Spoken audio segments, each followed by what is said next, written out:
listeners, if you're seriously considering listening to this podcast, you should hear the rumours surrounding its hosts. In the northeast, there is a pit. And sometimes two film nerds rise from that pit to record an episode of The Real Podcasters every week. The following programme, which you're about to listen to, contains profanity, hot takes, and likely unscripted discussion on films, TV shows, and video games, as well as a bunch of other things in no particular order. You've been warned. What the hell? Way to break in the new year. Jesus. You know, and I thought that I was hosting this thing with Mr. Dan Quinn. No one said I'm hosting it with Michael Bloody Caine. It's kind of like Two-Face. Like, there's just Dan, and then there's Michael Caine. Jesus. Yeah, that is the intro. I don't need to do anything else.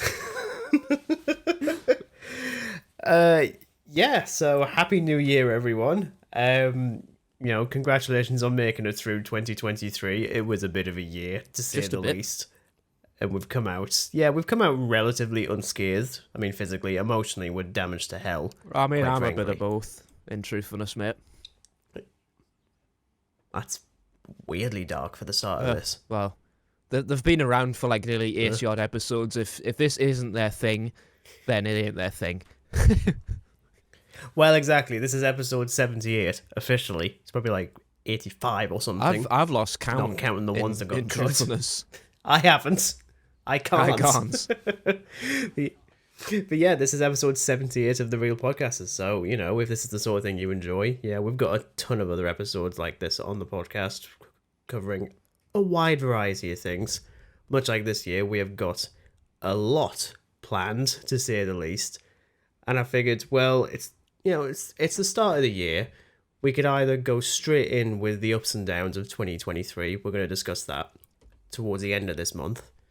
Instead, I figured, you know what? Let's just go into the topic we wanted to discuss realistically since, I don't know, maybe summer 2022. Yeah, I was going to say, I think that when we initially planned this particular episode, it was the best part of June, July 2022, and we're like, we'll squeeze it in this year, and then it got to 2023, we're like, we'll squeeze it in the start of the year. No. And now we're here. Yeah, that was I think it was Comic-Con 2022 that kind of caused a bit of a kerfuffle with the schedule, and then the year after that I was like, well, we could do this one, or we could do a different version of Batman that no one knows about, and he's just a bit of a rampant racist, which was fun to talk about, not to actually watch and to enjoy, because I enjoyed the podcast more than I enjoyed the 4-hour bloody miniseries. Yeah, but don't even remind me. Don't even remind me. No. Instead, we're actually talking about something, as I say, we wanted to talk about for a while, and that is the Dark Knight Trilogy from 2005 to 2012, which is just terrifying to think of, that Batman Begins is nearly 20 years old. Yeah. You wouldn't think, to be honest, watching it. You really wouldn't. It's interesting as well discussing it, because as I say, we wanted to talk about it for a while, and there were a myriad of ways I wanted to sort of cover it. I'll get this out of the way first, just so people are aware. First half of this episode is going to be the sort of like the norm that you'd expect if you've seen any of our other retrospectives. Yeah, the norm. We'll talk about our personal history with the topic, our general thoughts. In this case, we've got 3 films, so, we'll keep it as concise, structured as possible. Yeah, concise. That's a better word. And then our favourite moments. But then we're going to dip into a little bit more, shall we say, possible entertainment value. So we'll be having a little bit of a look at our good old friend Intelligence of the Artificial variety, where I have devised a silly sequel to the Dark Knight Trilogy, which I'm going to talk about with Dan, because Dan's got there were some funny 3 options. mini scripts to Batman Begins, The Dark Knight, and The Dark Knight Rises.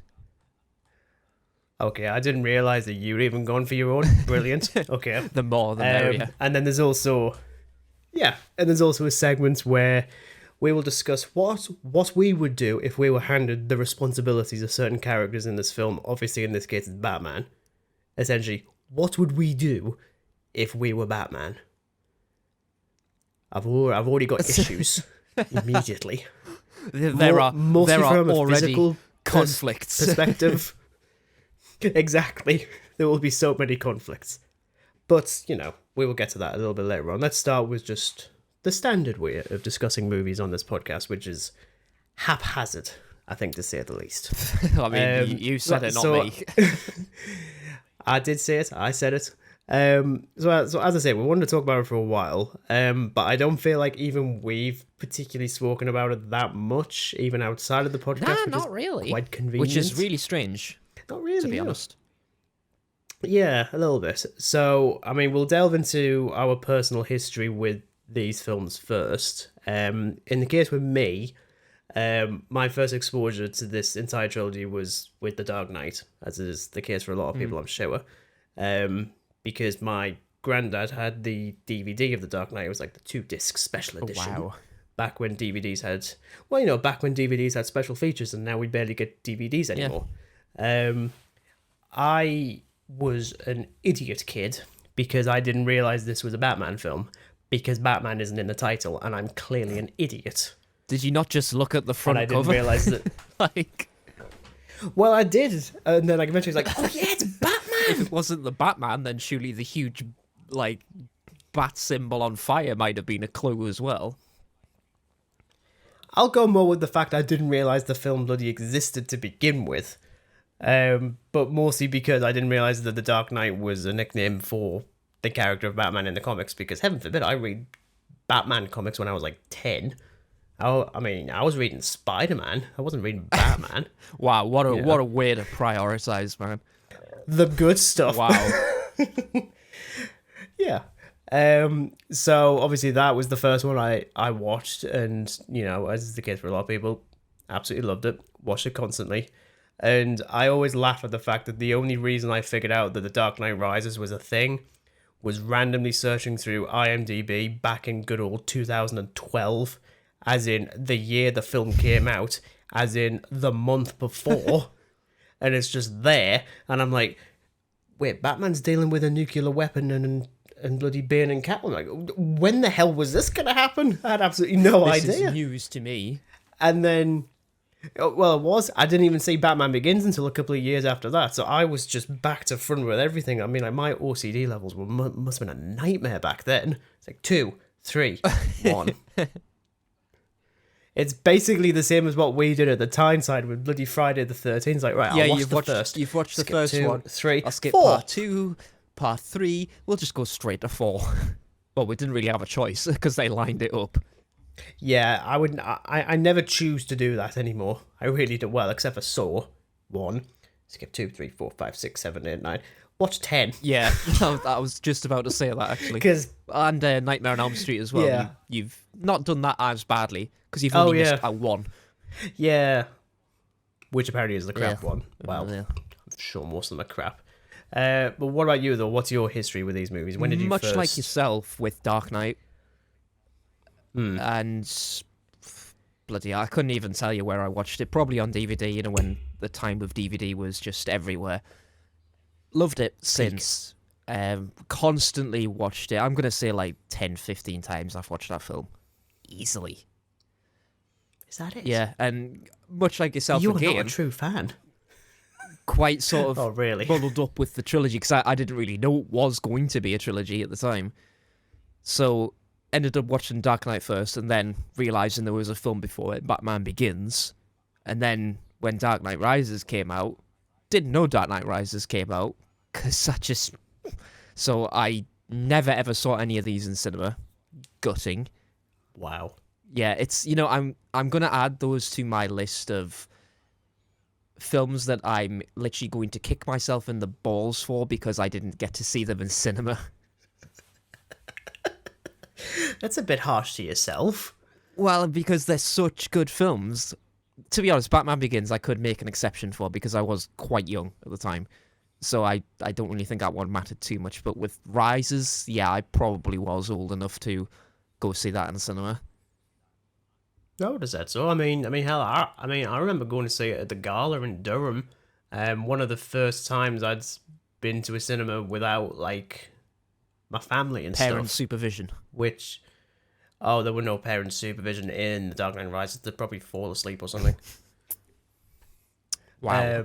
But no, I can remember watching that for the first time and just being like really wrapped up in it, like in a way I didn't expect. Obviously, spoiler alert, we're going to be talking a lot of praise on these ones. Shocker. There's barely a hot take on that one, which is why I kind of wanted to change it up, because I don't want to sound like everyone else, because I think it's similar to the reason why we haven't really done the Star Wars movies, is because it's highly praised, and that's why it's highly praised, because it's just exceptional. It is an absolutely exceptional film. So when I eventually got to watching Dark Knight, I was like, yeah, I totally understand why people just rant and rave about this film now. Yeah.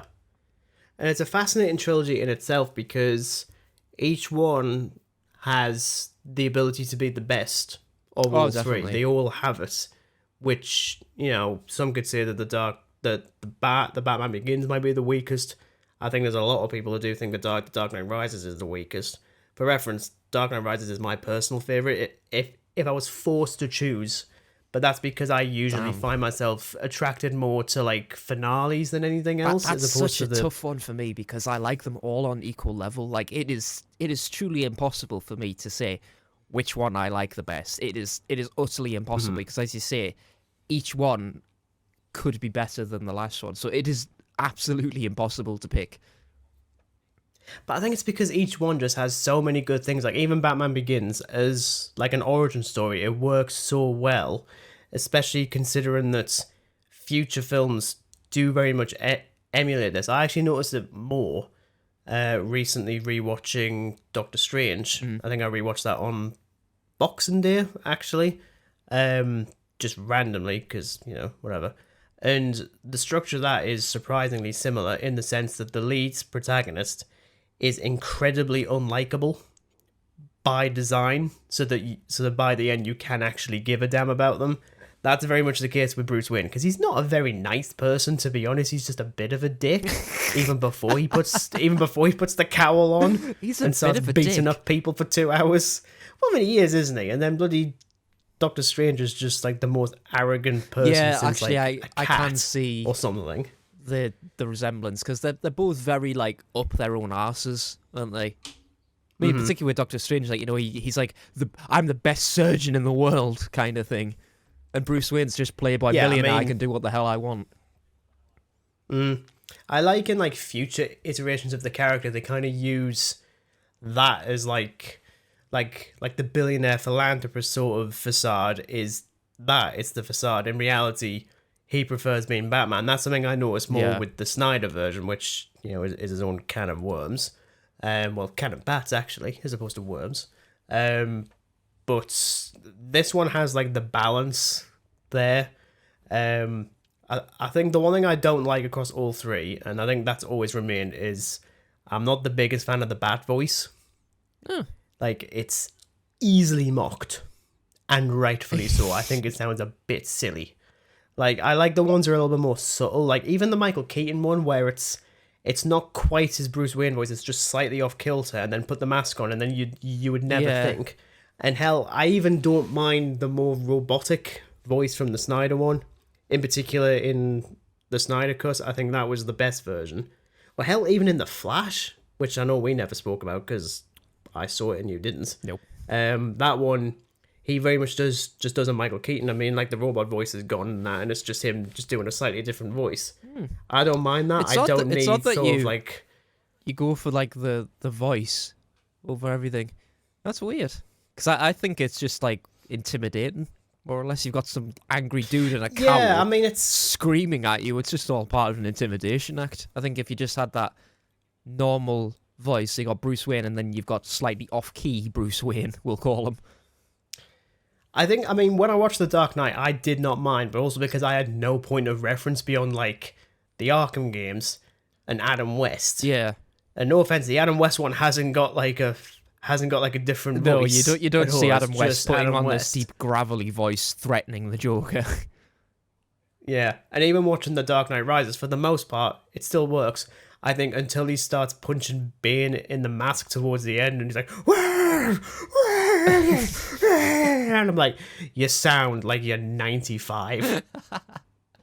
It doesn't work at all.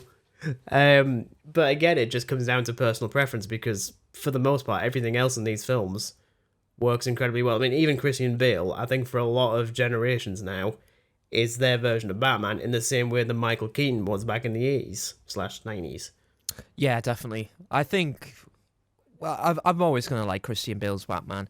I also like Robert Pattinson's Batman as well, and Michael Keaton. It's kind of difficult to pinpoint, but I probably would say like the Nolan trilogy Batman is probably like my Batman, because I just watched it first. I mean, hell, I watched those films well before I watched like the older Batman films. Oh, definitely. I mean, I got the 1989 one, I think, actually through COVID, to be honest. Wow, really? That's how Jeez. late I was. Well, I mean, I might be wrong. It might have been slightly earlier, but it was between, it was definitely between 2017 and 2021. Wow. It was that time period when I did finally watch them. Well, because it was, I think, I know exactly why. I think it was because the first one of that four, you know exactly where this is going. You know exactly which one I saw first. Oh, I do. And it wasn't by choice. It was the icy one. Why would you subject yourself to it? Because it was on the telly. I was young enough. It didn't bother me. And, I had about 7 brain cells. Now I've got about 9 or 10. So I know to, With age I know comes to not watch it. some wisdom, apparently. That wisdom as a 9-year-old is just non-existent. Yeah, clearly. I'm just like, ooh, like explosions and big lighty things. Ooh, and bat nipples. Ooh. And bat for me. buttocks. So much bat buttocks in that one. No, instead here it's just hockey pads. He's not wearing hockey pads. Yes, I know. What gives you the right? What's the difference between you and me? I'm not the one wearing hockey pads. You know what it is? Because I saw these films out of sync, I didn't realise that was actually the Scarecrow in that sequence. Yeah, I thought was it the was same. just someone I just fake. thought it was some random dude, and then when watching Batman Begins, I was like, hold on a minute. And then I was like, oh, I was meant to watch this before. But that's the thing as well, especially with the villains. Like, obviously, they do them so well. Before we get to the obvious one, that's the next one, I do really love Scarecrow.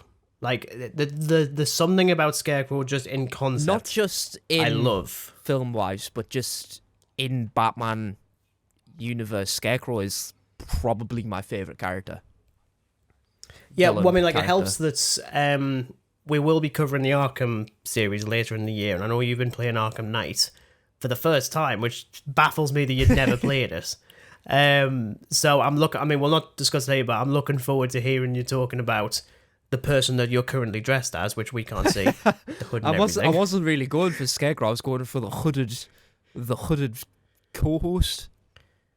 Sounds like the hooded co-host. sounds like a really terrible like podcast superhero. The real cult casters. Okay, moving on. But no, I think as a villain, I think Scarecrow really works. Even if, his presence in Batman Begins is pretty strong, and I just really like the fact that, I mean, first of all, Cillian Murphy's great. Oh, he is. And I just love the fact... fantastic as Scarecrow. Yeah. I just love that he got it off the back of him auditioning to play Batman, and it's just funny watching him because... No offense to the guy. He hasn't got, like, the bone structure in his face to be Batman. Yeah. Like, you need the chin. He has the cheeks and they're just sunk in. I was just about to say, you've got to have the bat chin. Yeah, and I think after all these years, I still think Ben Affleck has the best bat chin Oh, of for them sure. all. Pattinson has Some chin? stuff. He has a Batmobile and he has a bat suit. A bat chin, maybe? I mean, like, he's got a chin.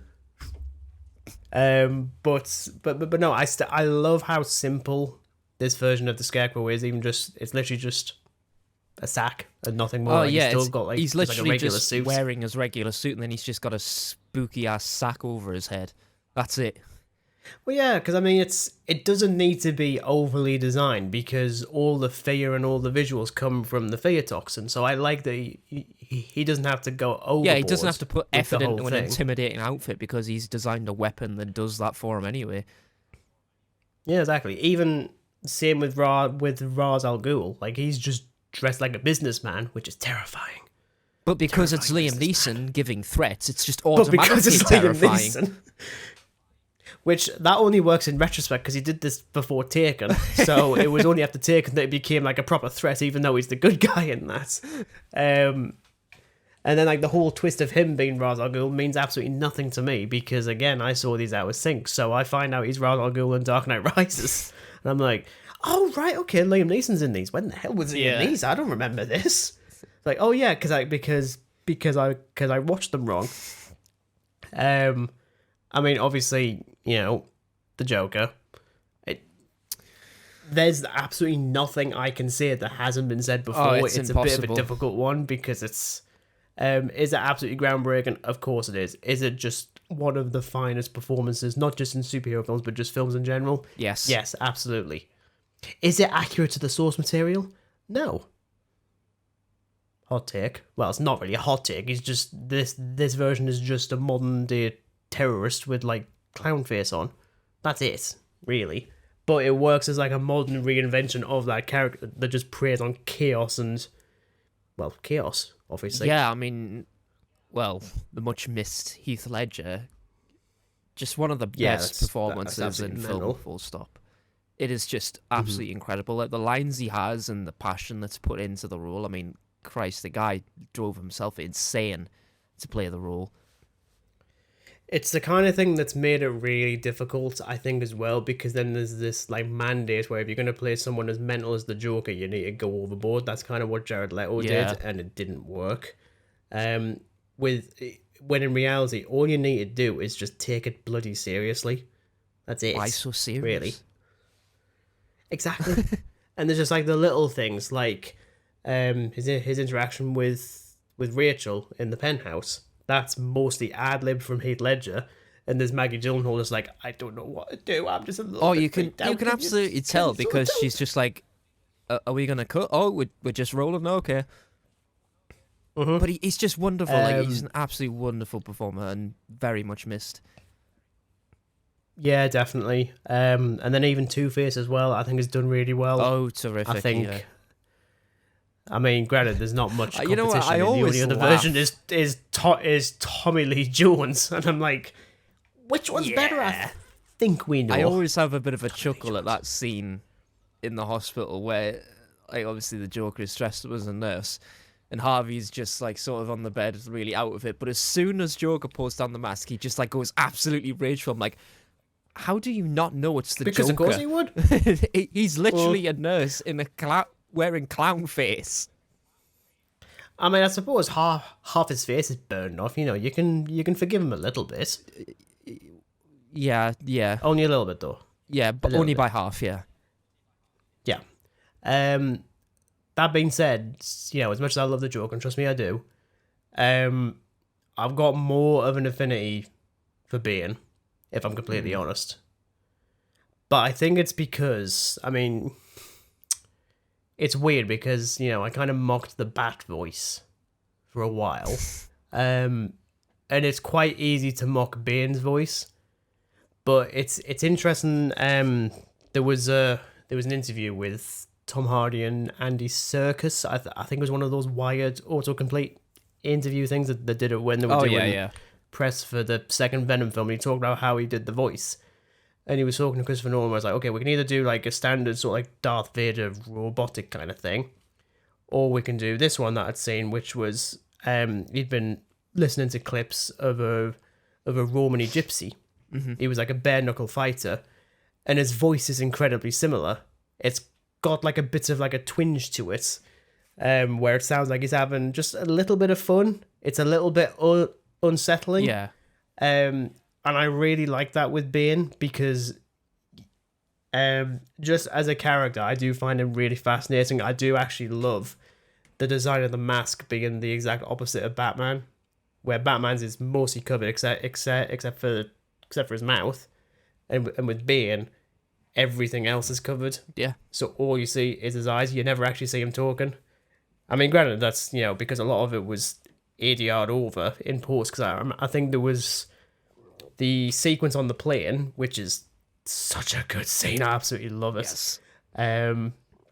I can remember funny enough, when Grand Theft Auto 5 came out, and me and a couple of mates were thinking, could we make like a film in this?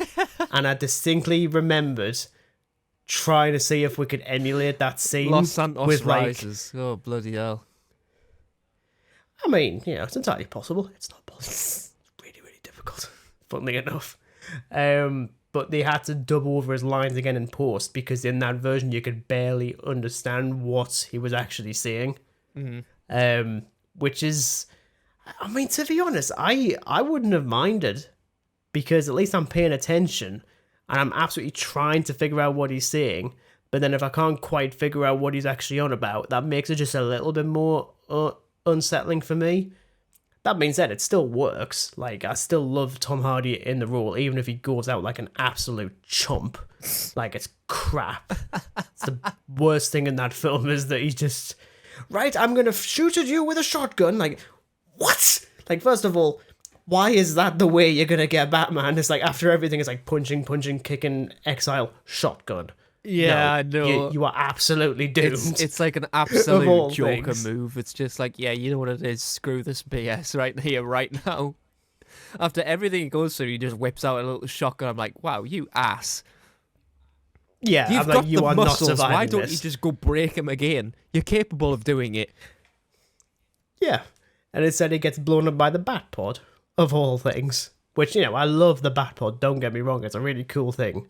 And, has, like, some of my favourite moments in the entire series with that thing. But, yeah, as, like, his demise, it's a bit silly. And I think even as an ending, I think The Dark Knight Rises works really well. Because, as I say, you couldn't do a fourth film. That being said, what if you did? It's a nice, smooth segue into that. Oh, no. So, here we go. I know you said you wanted me to send you this. I'm like, Dan, there is no way I am sending you this. No, you've kept it I've secret. kept it secret for a week. Okay. So you're gonna have to give me the title. I'm the producer here. I'm looking to. Oh, get trust me, this you are not film getting made, this am film I? made. It is not happening.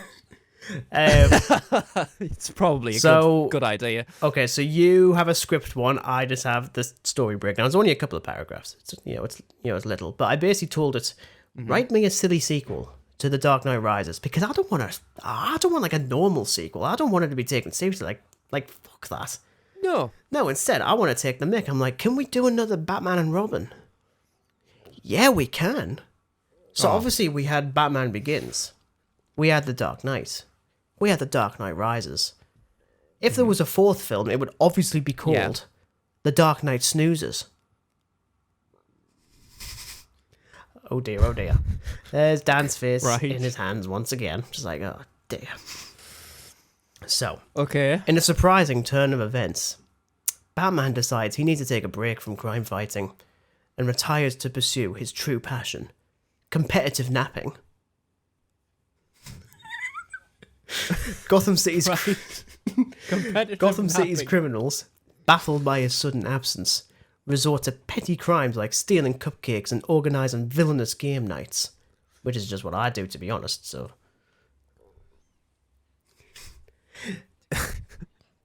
it's like, oh yeah, we just broke out of Blackgate Prison. You guys fancy playing poker or something? Meanwhile, Bruce Wayne opens a chain of Wayne's Wonderful Mattress Emporiums.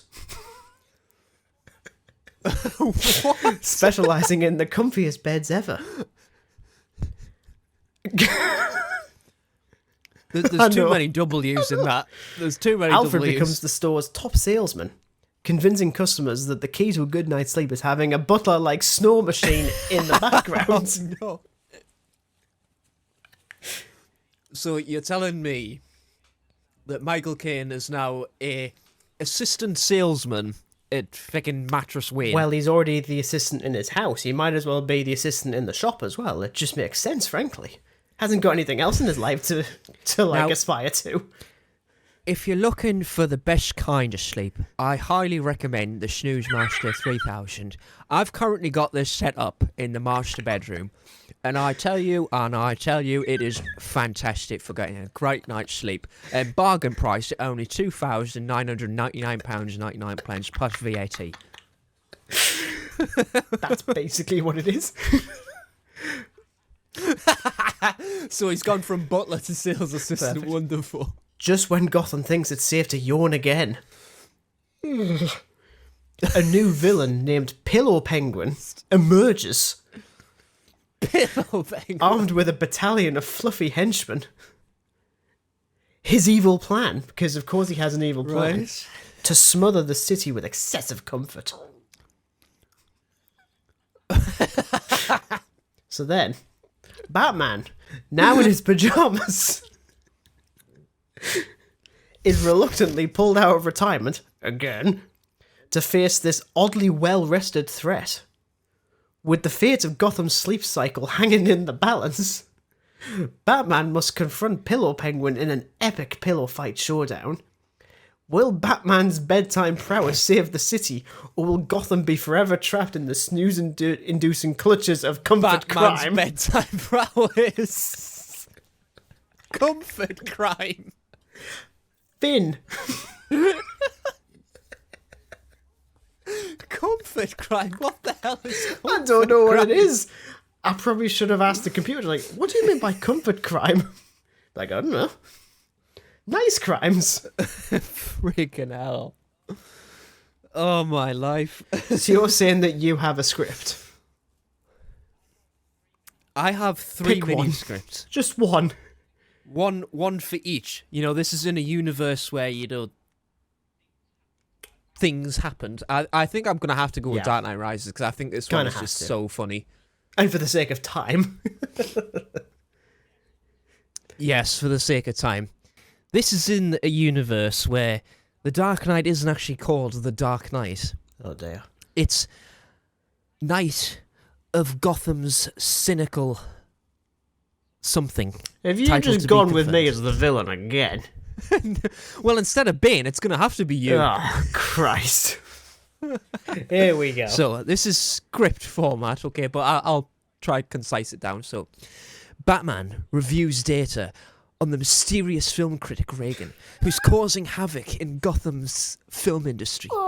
Batman. Alfred, we've got a new adversary.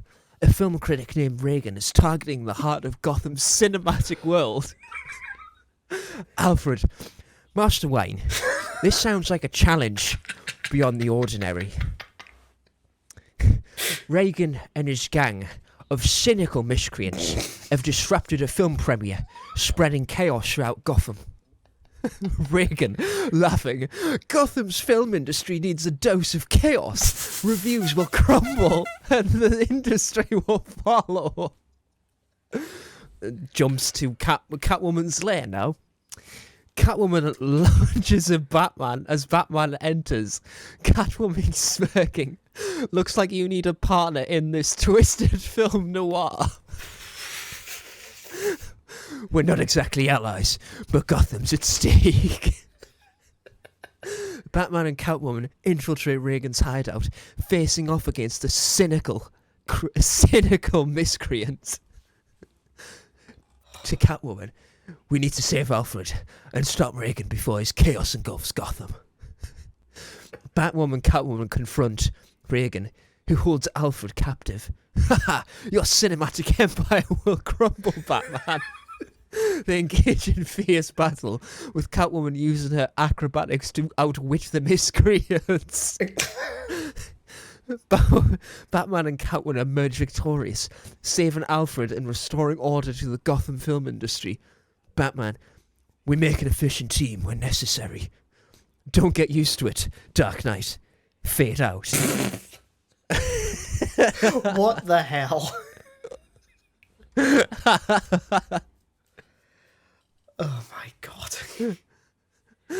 Is this going to be the running trend for you where like, I do like the story breakdown, you do the script, and for some reason, regardless of anything possible, I'm always the villain in these? The one next week is going to be really difficult to do. If you haven't already. Well, I'll have to get to it now. But, I couldn't just have Bane. I've got to make it a unique villain. Unique? You've used me twice. Twice! It's always up against the same fucking superhero. He's a bit of a git. Hey, jeez. Yeah. And before we, You think the cinematic empire is your ally, Batman? I can do the voice. I I can was easily do that. born in the Gotham Theatre, molded by it. I didn't see the films until I became man. God damn it. We should not be allowed to mess with AI. Well, there was a part of me that thought, am I kind of being a bit like, considering we had the conversation back in the summer about the writer's strike and how dangerous AI is for film, and then here we are taking them. Well, in my defense, we are taking the piss out of it. We're kind of poking the fun at Hollywood, considering they were considering using AI for scripts, so we're kind of taking the pee a bit. Let's just say... And we're just kind of cementing the idea that AI is just a terrible, terrible idea. Oh, it is. If these scripts weren't enough evidence of it. Yeah. It is actually funny. I did actually concoct a silly sequel for Batman and Robin, which acts more like an epilogue. I'm not going to go into it because, this just isn't the episode for that. Why do I have a feeling it would probably become more of like an adult film than a Batman and Robin film? Trust me, it's not. The villain literally wants to turn Gotham into a giant ice cream. So it's not very deep. Only as deep as the snow. It's just very, very cold. Very icy. Very, very icy. It's not even Mr. Freeze. It's someone else. I've forgotten the name. And before we wrap things up, I thought it would be quite funny to sort of discuss how we would deal with these movies if we were the lead character. In this case, Batman. I'm curious, Dan. Because we've got quite a bit of responsibility to face, don't we? We've got a little bit, yeah. I mean, for me, I wouldn't want to be Batman, so already I'm at a disadvantage.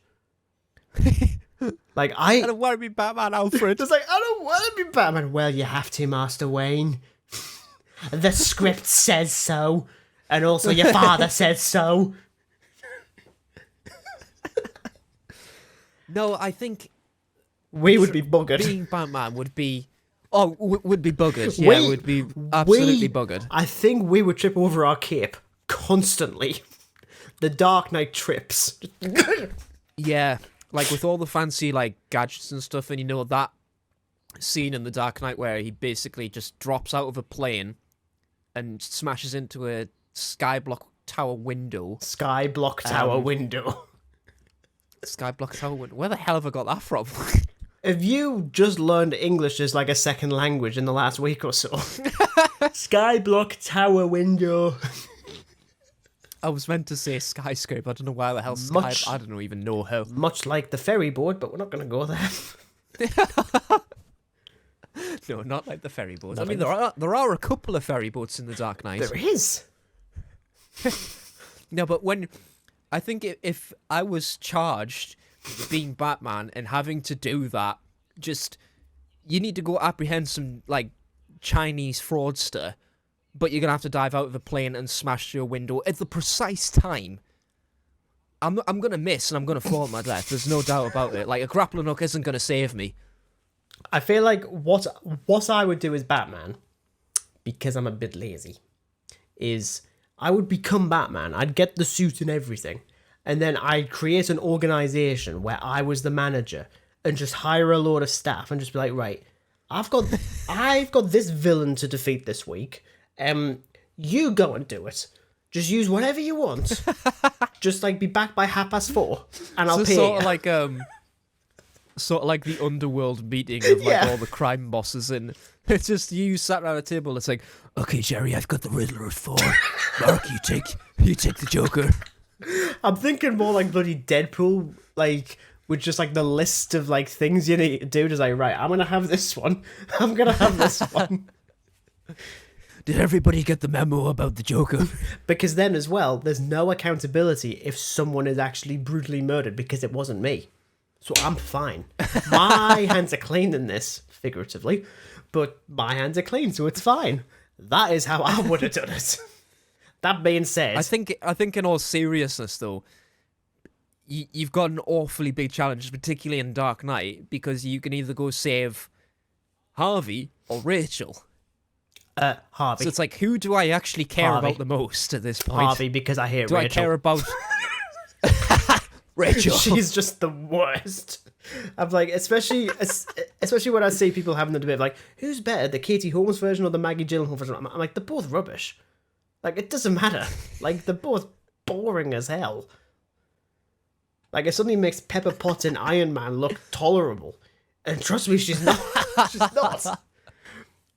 I think for me, though, once it gets to The Dark Knight Rises and Gotham's threatened with a nuclear bomb, I'm like, you know what? I just run to fucking Europe. I just stay there. Because I'm not. This is not worth saving. Decision. Girlfriend, attorney, girlfriend, attorney, girlfriend, attorney, girlfriend, attorney, attorney, girlfriend. And I'm like, well, one of them becomes a very successful filmmaker. The other one becomes a version of Frankenstein in a crappy action movie. I'm thinking Frankenstein still. just out of pure spite. I mean, I think if you're going to jump to Dark Knight Rises and, you've just faced off against this absolute brute, I'd honestly just call it a day. You can nuke Gotham. My back's screwed. I can't do nothing. Yeah, you see, I think if I was stuck in that sort of sequence and he just beat me to a pulp and then takes off my mask and then runs away, I'm like, excuse me, can you finish the job, please? I do not want to have to deal with this for 6 months. I do not want a training montage of me getting better. It's like, all right, okay, dokie. Well, this was easy anyway. It's like, Alfred, can you just take the day shift today? Brucey's tired. I would also not hire Alfred.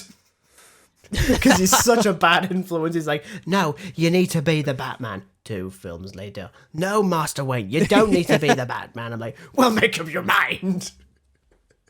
Which is it? Do you want me to end in Italy or do you want us to end in Gotham? Which one is it, Alfred? Do you want the happy ending, Alfred, or not? Like, no, Make Master your mind Wayne. up. I want to be paid. Alfred and his priorities. Yeah. Yeah. And his very bad influence. Is there any other ways that you could be Batman, Dan? For Batman Begins, I think with the whole League of Shadows thing, Just run. Or plot twist. Don't go to that hidden building in the mountains. Go to the one in Doctor Strange because at least you can learn a bit of magic and stuff. Whereas this one, you're just learning use to some beat reverse people up. psychology against Ra's al Ghul, and it's like, no, I'm not Bruce Wayne. You're You're Bruce Bruce Wayne. Wayne. It's like, no, I'm not. Yes, you are. I'm Ra's al Ghul, leader of the. He's like, right, okay, I will be Bruce Wayne. Excellent. And then plot twist, Bruce Wayne becomes the villain. Yeah. For the entire trilogy. So Liam Neeson is now Batman? Oh, wonderful. I'm sure there's been a version where he's voiced Batman. I hope there is. That would be brilliant. Well, all of his intimidation tactics would be the same. Well, yeah, it's just like his eyes and his voice, whether it's American or not. I don't know where she is, but I'm going to find her. And I'm going to kill Rachel. I mean, find Rachel. I will just find her. I promise I'm just going to find her. Oh, my fingers are crossed. Oh, never mind. And the bomb's gone off. Whoopsie daisy. I just misplaced my crossed finger. Just like, which Honestly, I which think... switch is it? Is it this one? I think being Batman would be, like, seriously, probably one of the most life-threatening, if not debilitating, Jesus, really? choices to ever make. Shocker. Yeah. Surprisingly. Actually, I would rather be the Shocker. Actually. Can I not just be Alfred? You want to be a butler? Yeah, it means I don't have to like go around fighting like bloody cult, like psychopathic clowns, dudes with fear gas, Yeah, giant but... brutes with masks. Well, no, because they see all that's fine, but then what if you need to make like a really awkward cup of tea for like your really awkward dude that you're butlering? Like, which one would you prefer? All my responsibility consists of is giving Master Wayne terrible advice, making him breakfast, dinner, tea, whatever, and then Dinner and occasionally tea. stitching him up. That's it. There's none of this going out and saving Gotham. I'm just gonna stay all nice and cozy with a log fire in Gotham Mansion. And to think, I'm sure there's a version of Alfred in the comics where he actually like properly beat. I can't remember who he beats up. I think it's in Injustice. I'm sure Alfred beats up Superman because he's suddenly got some like kryptonite abilities. I'm like, my God, I didn't realize that. But then I'm suddenly thinking, Henry Cavill versus Michael Caine. Who comes out on top then? Not so bloody tough now, you kryptonite freak. We were this close to having Michael Caine in the bloody DCEU. We were this close. We could have had us. Just saying. No one said, who the hell did we have? The villain from Die Hard 3. Which is fine. No, I don't think that. No, I think, long story short, we couldn't be Batman. That's not possible. No, it is. Well, it's just physically impossible for me, right? I'm asthmatic for one, so doing all these moves and stuff for that, Alfred's gonna have to. Alfred's gonna have to deploy like. Alfred's gonna have to deploy like a month's worth of inhalers just in my utility belt. Bat inhalers. Bat inhalers. Bat inhalers. In batters. And, you know, me having terrible eyesight as well, I'm going to need some sort of, like, eye gadget. What, like goggles? Yeah. Yeah. Get better. Oh, right, okay. Yeah, that's easy. Bat goggles. Bat goggles. And of course, Yeah, you bat know, goggles. You know, if we're going to be Batman, we always need to be carrying the number one gadget. Even though we don't always know that we need it. But just in case, we always need the shock repellent bat spray. Da-dum. You know, you can just, like, imagine, like, an outtake as soon as, like, Batman just leaves in the tumbler. And Michael Caine shouts, Master Wayne! A shark! Wayne, you've forgotten your shark repellent! Yeah, Bloody idiots. not to go on a tangent, but I'm sure at Mr. Sunday Movies years ago, I think when Batman v Superman was coming out, he had like 50 ways that 50 ways that Superman could beat Batman, which is silly because he doesn't need 50. One of them was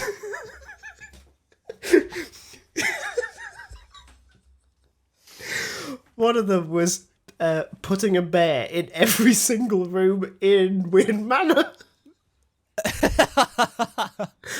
And like the reasoning was because you can't keep fighting bears forever.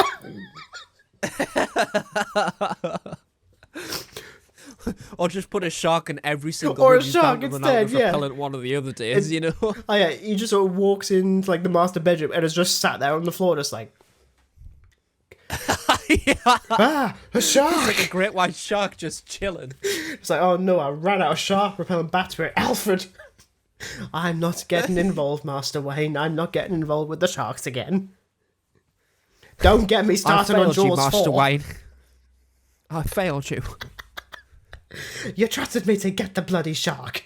I failed again. You Twice! trusted me to pick up the shark repellent, and I failed you. The thing, we could have had Michael Caine dealing with sharks in movies twice in his career. It would be weird, but it would be funny. Oh shit! We don't need Hoagie in the Dark Knight Rises. We really don't. Why not? Anyway, I've got an undesirable urge to kiss you, Mrs. Bane. Mrs. Bane. There's a Mrs. Bane. Picture that. That sounds terrifying. Oh god. Anyway, So yeah, Yeah, let's wrap up before this gets any worse. yeah, because long story short, we'd be crap as Batman if it wasn't obvious enough. Yeah, in a nutshell, it's just not possible. We're going to suck. Gotham will be in very serious trouble if one of us ended up as Batman. What, and you really think there's actually going to be a Gotham left? No, there isn't. It's just going to be a crazy. Well, to be honest, we wouldn't even get out the friggin' mansion knowing our luck. No, we wouldn't. We would just trip down the stairs and just end up in a wheelchair for the rest of our lives. I could be Batman. And like, or just like fail to actually just remember the code to get out of the secret parking garage in the bottom of Wayne Manor. Yeah, that has been our slightly more comedic retrospective on the Dark Knight Trilogy. Just to change things up a little bit, because especially talking about this, there is nothing new to bloody talk about, so we might as well add a little bit of levity into it. But thank you very much for listening if you've gotten this far in and not completely lost your mind like we have, because we have, and gratefully so. That being said, next week, before we talk about the ups and downs of 2023 the week after, we have got a particular film we wanted to cover because it is the 70th anniversary for a little franchise featuring a tiny little gecko with a lot of anger issues. Always at the same country for some reason. I'm obviously talking about Godzilla. And no, we're not covering every single Godzilla film this year. You can screw off. We're not doing that. Because, funnily enough, there's a lot of them that are really terrible. And I'm not wasting my time with that. We're going to kick things off with a review of Godzilla -1. And if you're wondering, what would we do if we had the responsibilities of Godzilla? We're not doing that. Because it's like, what would I do if I was a giant radioactive gecko attacking Japan? How would I do it? Dear diary, today... Why are you still Michael Caine? I'm not Michael Caine. Cainezilla.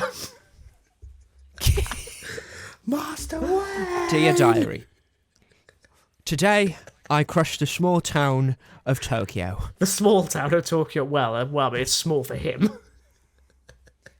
Yeah, it's minute. It's a for village, Godzilla. as opposed to a city. It's a cul-de-sac.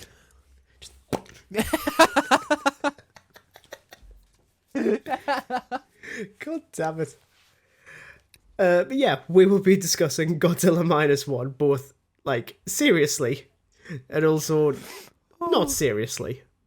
Just like the best way to do it. But yeah, you can look forward to that next week. So thank you very much for listening. And we'll see you next week. And until then, it is goodbye from Dan. Goodbye. And it's goodbye from me. Goodbye.